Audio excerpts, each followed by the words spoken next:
Reading slumps are common for all readers. When you've committed a lot of your time to read and learn, it can often feel demoralizing when you're not able to fulfill this commitment. Let me start by defining what a reading slump is. Reading slump, a period of time when your motivation and/or inspiration to read diminishes. If you're watching this, then there's a high chance that you have experienced this or you are currently going through it.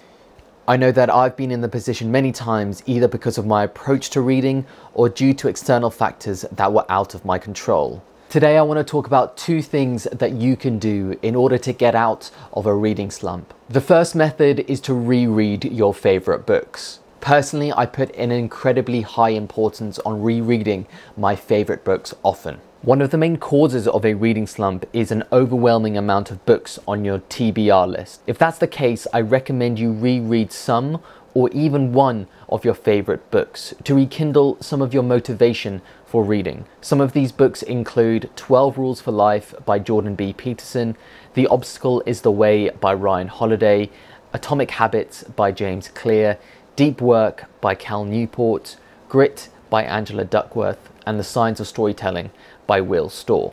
These can be either fiction or non-fiction. The genre is up to you, but the main point is that these books had to inspire you to read more after reading them.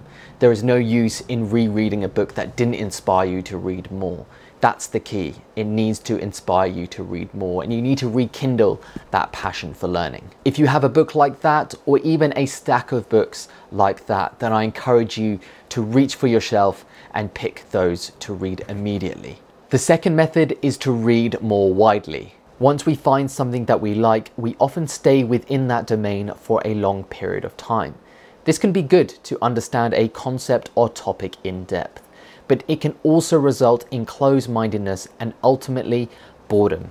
To counter this, I suggest reading as widely as possible in order to get out of a reading slump, or to use as a preventative method if you're finding yourself not enjoying reading anymore. There comes a point in time when this information hurts you rather than helps you. You don't have enough time to implement the principles and strategies that you're reading into your life so that you don't see the fruits of their labor. This is why I try and read as widely as possible. If you find yourself only reading non-fiction, then read some fiction. If you find yourself only reading newspapers, magazines, or social media, read articles, read blogs before getting into books, for example. I would encourage anyone who is watching this to implement these two principles, whether you are in a reading slump currently or you want to use it as a preventative measure. I've used these consistently and I attribute it to my consistency with reading. If I didn't use these, I am sure that I'd be constantly in a state of a reading slump. Let me know of any tactics that you use in order to get out of a reading slump in the comments below. If you found this video helpful, then please like and subscribe for more content. Thank you so much and see you in the next video.